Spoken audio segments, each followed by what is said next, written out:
The story of the Chumash Indians is one of great resilience. Hundreds of years ago, Chumash tribes utilized resources from both land and sea along a 200-mile stretch of California coastline.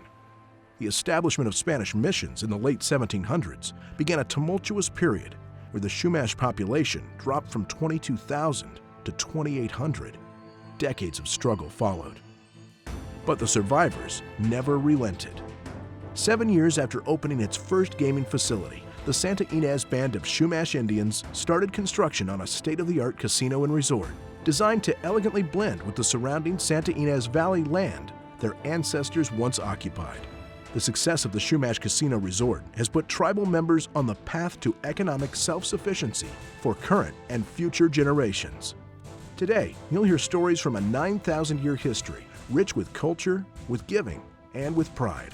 Stories of great achievement, of past and present adversity, of the fight to revive a culture pushed to the brink of extinction.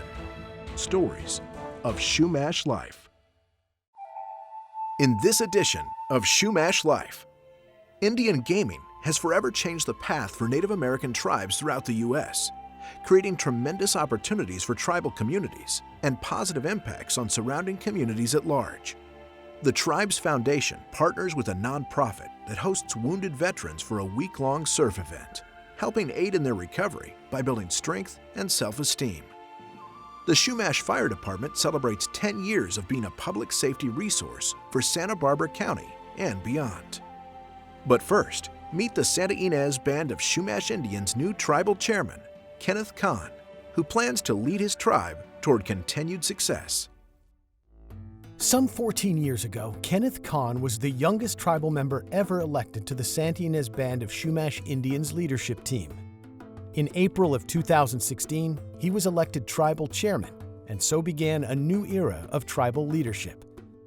The vote of confidence from my tribal community is certainly exciting. To be able to walk in the shoes of many great leaders in the past is extremely humbling.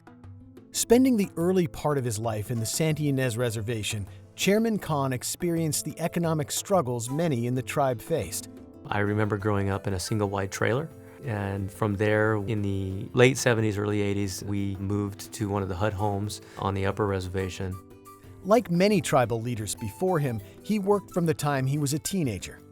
His first job was at the age of 14 when he spent the summer working for his tribe. I was polishing floors, cleaning the bathroom, and licking envelopes. I still remember the days that I worked down at the old tribal hall. The floors I polished were just plain concrete, but still the pride that we had in leaving that building and closing up the door when it was clean. I still feel that today.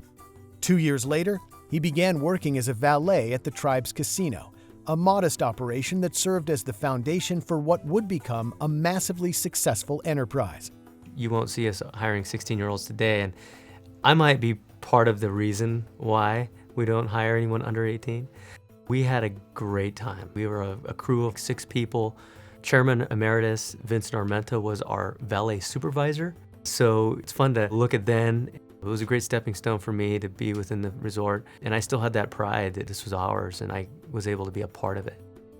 Once he was old enough to work inside the casino, he took the position of data entry clerk in the Revenue Audit Department. I worked my way up to the management position and got to a point where I felt like I needed a little more education to go any further, and that's when I left to go to school down in Orange County. Chairman Kahn soon returned to the reservation, empowered with new skills and a strong motivation to help the tribe reach unprecedented heights. Coming back to the reservation was a wonderful move. Some of the experiences I had inspired me to being part of the leadership team. I threw my hat in the ring, and to my surprise, at the young age of 25, was elected. Although he was the youngest tribal member ever elected to the business committee, he understood the role of tribal leader. Both his grandparents, Jimmy and Rosa Pace, served in elected leadership positions, and his grandmother founded the tribe's health clinic. His uncle, Gary Pace, has been on the business committee for more than a decade. Also, his mother, Rachel Pace, is active on various tribal committees, including the Education Committee and the Museum Advisory Board. Upon former Chairman Vincent Armenta's departure in 2016, Kenneth Khan was elected tribal chairman. After 14 years of experience on the business committee, including time as secretary-treasurer and vice chairman, Chairman Kahn is fully prepared for the role of leading his nation. It's been wonderful. I just feel like the community has really embraced me as the tribal chairman. Certainly feeling that support helps with pushing forward on some of the challenging issues that we have. We've accomplished a lot in a very short period of time, and a lot of the initiatives we have going now are working very well. But because of how fast we've become successful, we still are catching up to that growth. Providing a stronger infrastructure is extremely important to me. We have a lot of programs that really support our people, but I'd like to expand on those.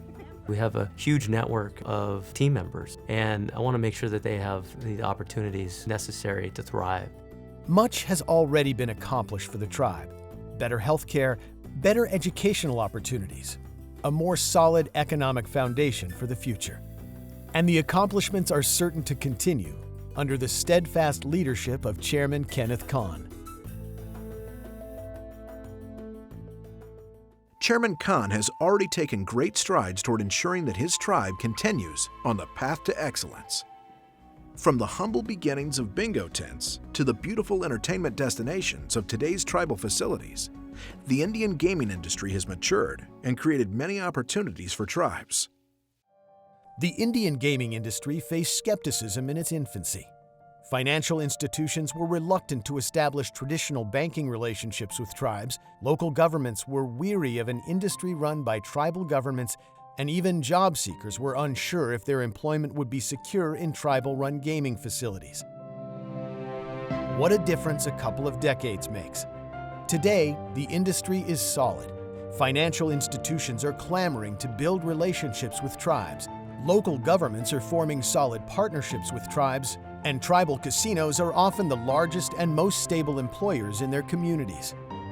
Dr. Catherine Spildy has been a senior research associate at the Harvard Project on American Indian Economic Development and the director of research for the National Indian Gaming Association. Her in-depth studies of the industry have led to a comprehensive knowledge of the effects of Indian gaming. The economic impact of tribal government-owned gaming at the national level has been nothing short of phenomenal. Tribes realized that they were going to have to develop an industry to generate the revenues that they so sorely needed to operate their governments and really provide the services for their communities. The tribes were not given anything to start the tribal government gaming industry. This was complete innovation on the part of tribal leaders. And this industry has grown from a $100 million gross gaming revenue industry in the early days to over $29 billion annually now. It all began with two landmark court cases. In the early 80s, the U.S. Court of Appeals for the Fifth Circuit allowed the Seminole Tribe of Florida to conduct a gaming enterprise in Florida. This major U.S. court case helped pave the way for Indian gaming.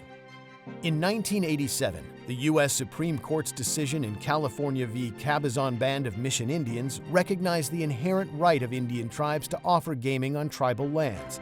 A year later, Congress passed the Indian Gaming Regulatory Act, which allowed Indian nations to negotiate with states in order to engage in gaming as a means of economic development.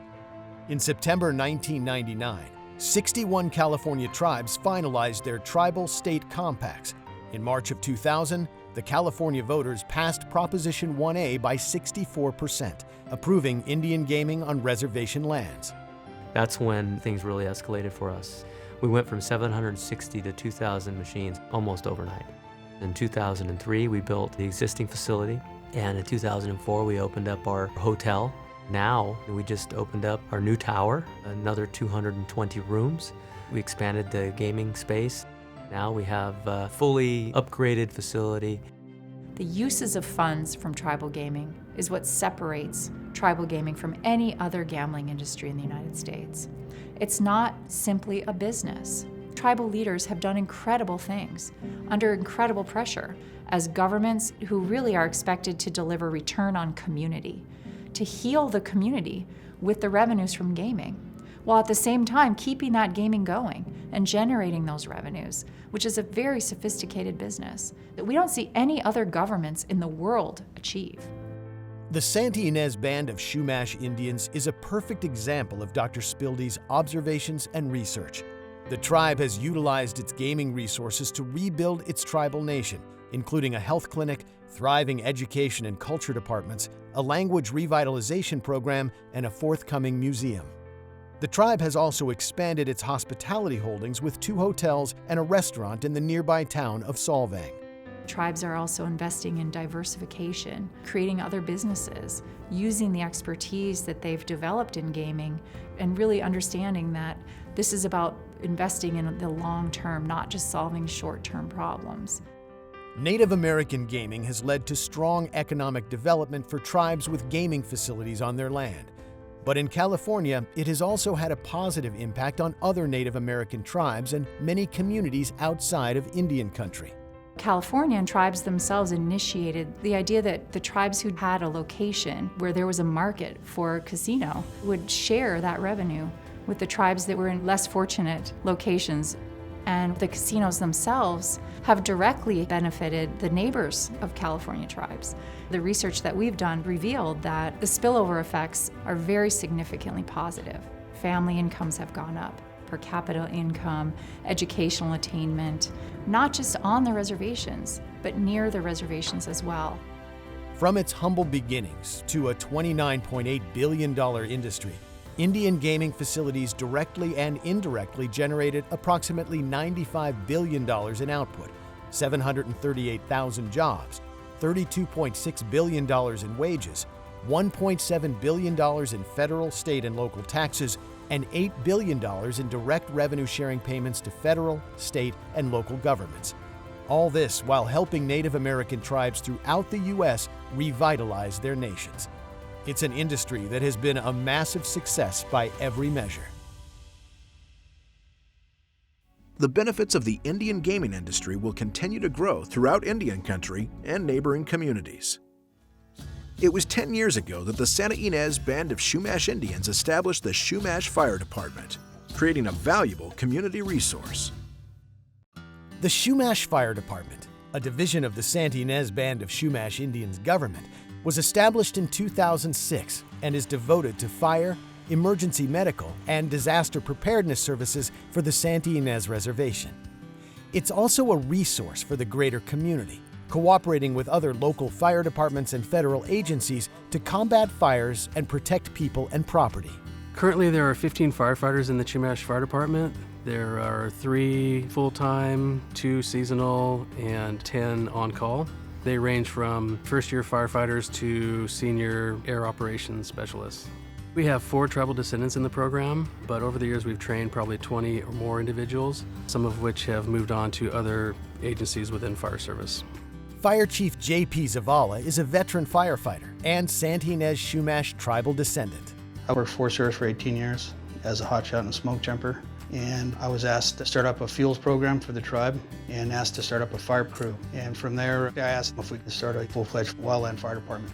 In addition to the constant work of prevention, clearing out dry brush and debris to keep fires from igniting, the department's firefighters are often the first responders to wildfires on federal land through an arrangement with the U.S. Forest Service. Fire department is a national resource, so we travel throughout the United States wherever there's an incident wildland fire. The department has probably been on 500 fires over the last 10 years. They average about 50 a year. Our fire department has been as far as Nebraska. They've been to Montana, Idaho, Arizona, New Mexico, Oregon, Washington. Those fires have been predominantly wildland fires. Locally, they've been on the Sherpa Fire in Santa Barbara, the Sand Fire in Santa Clarita, the Sobranes Fire in Monterey. Also, because they are a all-risk fire department, they've been on structure and vehicle fires as well. At the heart of the Chumash Fire Department's mission is safeguarding the well-being of lives and property on the reservation in the Santa Ynez Valley. The department's workers are trained, and in fact now help train others, in the challenges of fighting fires in higher-risk areas that include where urban and rural environments interface. The department trains from 30 to 40 people a year and helps them attend state and federal firefighting academies as well. It's pretty much basic firefighting training in wildland. So we take them into the mountains, we teach them how to use their hand tools, we teach them how to do hose lays. The Chumash Fire Department is committed to strengthening the community with efforts like helping tribal youth and other young people gain essential skills for wildland firefighting certification. The firefighters and EMTs also serve as powerful mentors. We're a tribal fire department, so we do more than just fight wildland fires. We help out with the reservation, with our elders. We help with a lot of different programs with the kids. We do a lot of cultural things that other departments don't do. With funding by the Ynez Band of Chumash Indians, the Chumash Fire Department has the goal of protecting the reservation and continuing to be a public safety resource for residents of Santa Barbara County and beyond. One of our patches has a saying in Chumash, something we designed here at the department. It's Akwilak un Ashup, means caretakers of the land. That's a sense of pride. The Chumash Fire Department continues to protect the Santa Ynez Reservation and beyond. In a recurring segment featuring the Santa Ynez Chumash Indians Foundation, we take a look at the foundation's donation to an amazing nonprofit that helps disabled veterans in a unique way. The Santa Ynez Band of Chumash Indians Foundation partners with various nonprofits in the community to enhance the lives of residents in Santa Barbara County. All the nonprofit partners have deeply resonating stories, but perhaps none more than amazing surf adventures. They offer the ability for wounded servicemen and women to go through a rehabilitation. Their motto is changing lives one wave at a time. And they really do. It's amazing some of the things that you see come out of it. It's moving, very powerful. Amazing Surf Adventures develops community programs that utilize surfing, along with other activities, to help individuals change their perspective and overcome their personal challenges. One such program is Operation Surf, which was founded as a result of one wounded hero's desire to learn to surf. Today, it's a week-long recreational and rehabilitative surf program for active duty and veteran servicemen and women. We have this perspective towards certain things in life, and so when everyone thinks I'm going to go surf, they think about standing up on a surfboard. If you don't have any legs, you're already twisted about this perception about surfing. So I actually tell them, you're not going to surf like me, you're going to surf like you. And what we do is we teach you how to catch a wave and ride a surfboard for your ability. They have a one-on-one instructor, and so they get the absolute most attention, and so we can bring them along the journey to learn how to ride a surfboard, then catch a wave. Amazing Surf Adventures caught the attention of the tribe's foundation a few years ago, and the partnership has been developing ever since. Gaming Commission Chairman Ted Ortega and his wife were inspired to take an active role, part of which includes hosting an annual dinner for the participants that has become a top highlight of the week's events. The first year we hosted everybody. They had wounded servicemen and women from the United States and from the UK, single amputees, double amputees, triple amputee. They have psychological issues that they're dealing with, and this sometimes is their first time out of a medical hospital, and they're doing this as a rehabilitation. And a lot of them get in the water, and it's kind of a healing thing for them. Like many of its community partnerships, the relationship between Amazing Surf Adventures and the Chumash Foundation began small and is building as the tribe gets more involved. I know the tribe, over the last couple of years through the foundation, we've been providing transportation for them, making financial contributions to them. My family privately has been making financial contributions. This year I took 4 teams to their golf tournament. They raised a lot of money this year at the golf tournament, and I was happy to help out. The partnership between the Chumash Foundation and Amazing Surf Adventures and Operation Surf is developing more and more every year, and hopefully will increase.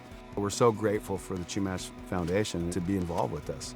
There's always been a history of giving back. When there was nothing, the tribe still gave back, whether it was through community service or just whatever they could do. A lot of people helped the tribe along the way, and it's always been just the right thing to do. You see somebody in need and you help them out. It's not because it's politically correct, it's just because it's what you do. Humans helping humans, basically. If any organization exemplifies the concept of humans helping humans, it's Amazing Surf Adventures and its Operation Surf program. The sport of surfing, it's fun and it's exercise, and so when you mix exercise and fun together, it's very beneficial for them. This week-long program allows people to surpass their beginning goal, so whenever we accomplish something, you feel better. So when you feel better, your self-esteem and your self-worth increases. The Santa Ynez Band of Chumash Indians Foundation creates partnerships in the community focused on improving lives and helping others, and Operation Surf is a perfect example of those partnerships in action. If anyone can do anything to give someone's life purpose and to get them together with other people, with similar challenges so they can feel like they're not alone. There's power in that. That's what we do at Operation Surf for our wounded military men and women. The tribe's donations to community projects like Amazing Surf Adventures are making a significant impact on the community. Through its foundation, the tribe has contributed more than $19 million to date. Thank you for watching this fall 2016 edition of Chumash Life. See past segments at youtube.com/Chumash Life.